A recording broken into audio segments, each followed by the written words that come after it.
يا حبيبي يا حبيبي يا حبيبي حبيبي يا אין כמעט מצרי שלא מכיר את השחקן והזמר מוחמד רמדאן, שמכנה את עצמו מספר אחת.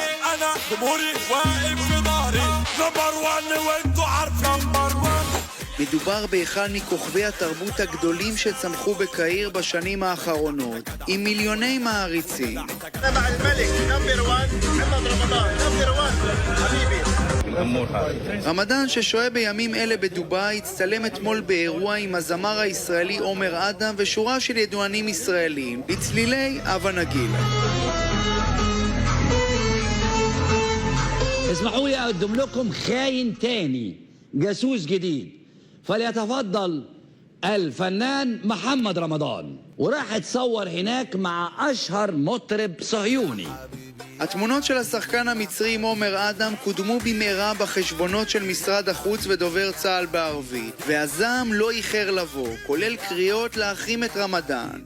أنا أعلم أنك لا تمثل مصر، لا تمثل أصغر طفل مصري، لا تمثل أي سيدة مصرية وأي رجل مصري. إن شاء الله الشعب المصري العظيم يخلينا ما نشوفك تاني. أنت سجلت في تاريخك إنك نمبر 1 في العمارة، أول ممثل مصري يتفاخر في التطبيع. גם המגישים בערוצים המזוהים עם משטר סיסי לא עשו הנחות לשחקן המצרי ודרשו הבהרות. هذه المصيبة حقيقية ولا مش حقيقية؟ إذا كانت حقيقية هيبقى محمد رمضان عنده مشكلة معانا كلنا. نقابة المهن التمثيلية والموسيقية والنقابات في مصر واخدة موقف من التطبيع. مفيش حد فوق النقابة ومفيش حد فوق العرف في مصر. مش كده ولا ايه؟ حتى لو كان نمبر 1. רמדאן עצמו מיהר לפרסם ברשתות החברתיות כי אינו ידע עם מי הצטלם, אך לא ממש התנצל. اي انسان بتصور معايا مدام بشر بتصور معاه.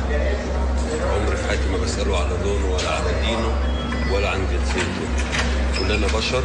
قال لي انا اقسم بالله ما اعرف ده مين، انا كنت في بلد عربي وتصورت مئات الصور.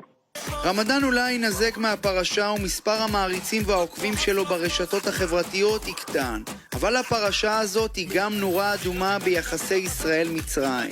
احنا من 79 لحد النهاردة هل هناك تقارب؟ حق أبدا. القيادات موضوع السياسة لكن الشعب أبدا. בזמן שהשווקים בדובאי מוצפים במוצרים ישראלים ומשלחות עושות הלוך וחזור בגלוי, במצרים, אחרי יותר מ-40 שנות שלום, עדיין לא פשוט להצטלם עם ישראלים. גם אם אתה השחקן והזמר, מספר אחת.